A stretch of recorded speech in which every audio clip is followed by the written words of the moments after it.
নমস্কার বন্ধুরা, সুচরিতার রান্নাঘরে তোমাদের সকলকে স্বাগত জানাই। আজকে আবারও চলে এসেছি তোমাদের কাছে একটা নতুন রেসিপি নিয়ে।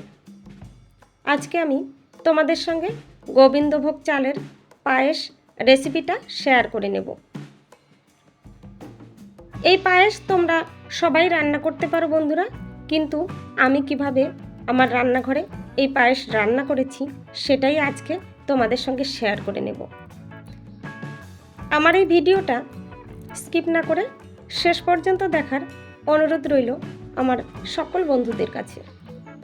অবশ্যই একটা লাইক দিয়ে দেখা শুরু করো বন্ধুরা। তোমাদের একটা লাইক আমার জন্য ভীষণ মূল্যবান, ভীষণ গুরুত্বপূর্ণ। দেখো, এখানে এই পায়েস রান্না করার জন্য আমি 100 গ্রাম গোবিন্দভোগ চাল নিয়ে নিয়েছি। এই চাল আমি অফ ক্যামেরায় খুব ভালোভাবে বেছে নিয়েছি আর একটা সুতির কাপড় দিয়ে মুছে নিয়েছি। এখানে দেখো 100 গ্রাম চিনি নিয়ে নিয়েছি আর নিয়ে নিয়েছি কতগুলো কিশমিশ। এর সঙ্গেই নিয়ে নিয়েছি কতগুলো কাজু বাদাম। বাদামগুলো আমি একটু ভেঙে নিয়েছি। আর দেখো এখানে 2টো তেজপাতা আর 2-3 কোয়া এলাচ নিয়েছি। এলাচগুলোর দানা আমি ফেলে দিয়েছি, তোমরা ইচ্ছে হলে রেখে দিতে পারো। এদিকে 1 লিটার গরুর দুধ আমি নিয়ে নিয়েছি। দুধটা কিছুক্ষণ গরম করে নেব, ভালোভাবে ফুটিয়ে নেব।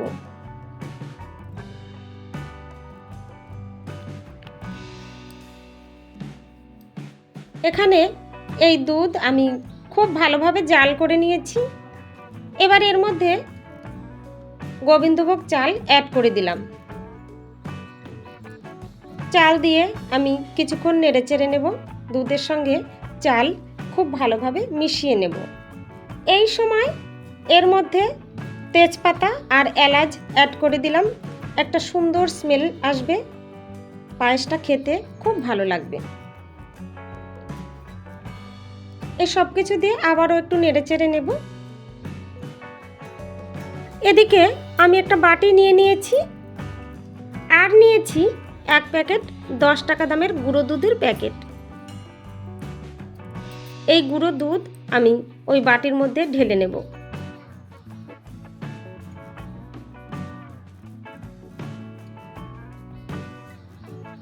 গুঁড়ো দুধ আমি ঢেলে নিয়েছি। এবার এই দুধের মধ্যে উষ্ণ গরম জল অ্যাড করে দেব। দেখো এখানে উষ্ণ গরম জল আমি দিয়ে দিলাম দুধের মধ্যে। এবার এই গুঁড়ো দুধ একটা চামচ দিয়ে ওই জলের সঙ্গে ভালোভাবে গুলে নেব।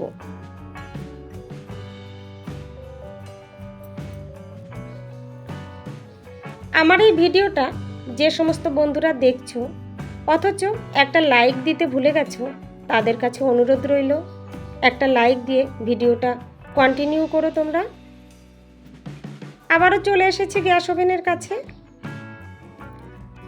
এই পায়েস আমি অনবরত নাড়াচাড়া করে নেব, না হলে তলায় লেগে যেতে পারে।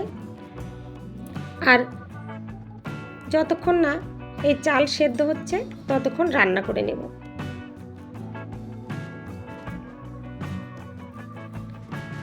আমার এই রেসিপিটা যদি তোমাদের ভালো লাগে বন্ধুরা, তাহলে একটা লাইক দিয়ে ভিডিওটা শেষ পর্যন্ত দেখার অনুরোধ রইল তোমাদের কাছে। দেখো এই সময় এর মধ্যে আমি দিয়ে দিলাম কাজু বাদাম আর কিশমিশ দিয়ে দেব। কাজু আর কিশমিশ একটু আগেই আমি দিয়ে দিলাম। একটু আগে দিলে পায়েসের সঙ্গে একটু রান্না হবে, খেতে আমার কাছে একটু বেশি ভালো লাগে। আমি আলাদা করে এই কাজু কিশমিশগুলো আর ভেজে দিলাম না। তোমরা ইচ্ছে হলে ঘিয়ে ভেজে দিতে পারো, কিন্তু আমি সেটা করিনি। আমি একটু সাধারণভাবেই রান্নাটা করলাম। তবে এইভাবে রান্না করলেও খেতেও কিন্তু ভালোই লাগে। অনবরত নাড়াচাড়া করে যাব যাতে তলায় লেগে না যায়। আমার এই রেসিপিটা কেমন লাগলো সেটা কমেন্ট বক্সে কমেন্ট করে জানিও বন্ধুরা। দেখো একটু আমি আঙুল দিয়ে চেপে দেখে নিলাম যে চাল সেদ্ধ হয়েছে নাকি। চাল সেদ্ধ হয়ে গেছে, একটু বাকি আছে, সেটা রান্না করার মধ্যেই সেদ্ধ হয়ে যাবে। এবার আমি এর মধ্যে চিনি অ্যাড করে দেব। চাল সেদ্ধ হওয়ার আগে চিনি অ্যাড করে দিলে চালটা সেদ্ধ হতে চায় না, তাই এই সময় আমি চিনি অ্যাড করে দিলাম। এই চিনি তোমরা তোমাদের পছন্দ মতো নিয়ে নেবে, যেমন মিষ্টি খেতে পছন্দ করো সেই হিসাবেই নিয়ে নেবে। তবে 100 গ্রাম চিনি নিতে হবে 100 গ্রাম চালের জন্য। 100 গ্রাম গোবিন্দভোগ চালের জন্য 100 গ্রাম চিনি আর 1 লিটার দুধ, এটা মিনিমাম বন্ধুরা। এর মধ্যে আমি একটু লবণ অ্যাড করে দিলাম। লবণ দিলে খেতে অনেকটা ভালো লাগে, তাই আমি লবণ অ্যাড করে দিয়েছি। অনেকে আছে পায়েসের মধ্যে লবণ ব্যবহার করে না, কিন্তু আমি একটু দিয়ে দিলাম বন্ধুরা। এবার রান্না করে নেব। এখানে পায়েস আমার প্রায় রেডি হয়ে গেছে। একটু রান্না করে নিয়ে এর মধ্যে আমি গুলে রাখা গুঁড়ো দুধ অ্যাড করে দেব।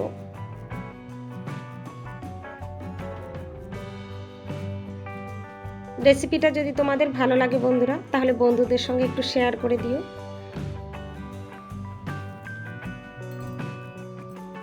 দেখো এই সময় আমি গুলে রাখা গুঁড়ো দুধ অ্যাড করে দিলাম। পায়েসের মধ্যে গুঁড়ো দুধ অ্যাড করে দিলে খেতে বেশ ভালো লাগে, দেখতেও খুব ভালো হয়।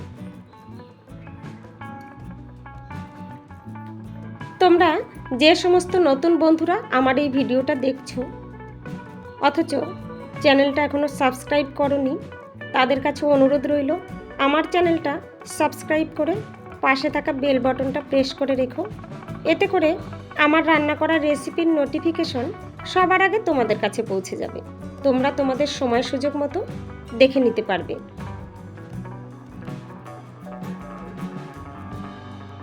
দেখো বন্ধুরা, এখানে গোবিন্দভোগ চালের পায়েস আমার একদম রেডি হয়ে গেছে।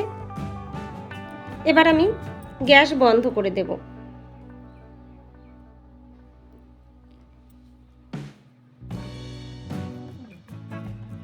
দেখো এখানে আমি গ্যাস বন্ধ করে দিয়েছি। এবার আমি এই পায়েস নামিয়ে নেব। এখানে আমি পায়েসটা নামিয়ে নিচ্ছি। দেখো দেখতে কতটা লোভনীয় হয়েছে, খেতেও কিন্তু দারুণ হয়েছিল বন্ধুরা।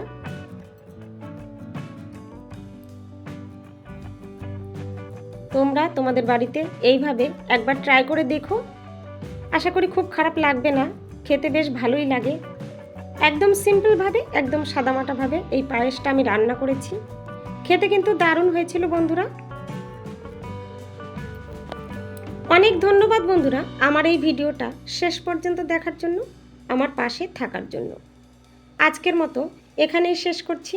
আবার চলে আসবো তোমাদের কাছে অন্য আরেকটা নতুন রেসিপি নিয়ে। ততক্ষণের জন্য তোমরা সবাই ভালো থেকো, সুস্থ থেকো।